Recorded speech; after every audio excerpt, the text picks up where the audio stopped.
शिक्षक, परमगुरु, मंचवर बसलेले अतिथीगण, सभेमध्ये बसलेले सर्वजण, आज आपण सर्वजण रक्षाबंधनाच्या निमित्ताने इथे एकत्रित आलेलो आहोत।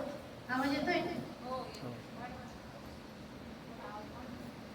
तर या संस्थेचं नाव आहे प्रजापिता ब्रह्मकुमारी ईश्वरीय विश्वविद्यालय। ही संस्था एक अद्भुत, अद्वितीय, अनोखा विद्यालय आहे।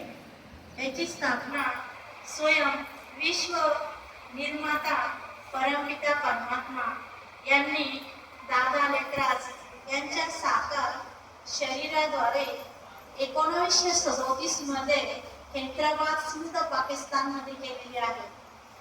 नंतर त्या संस्थेने स्थलांतर केलं।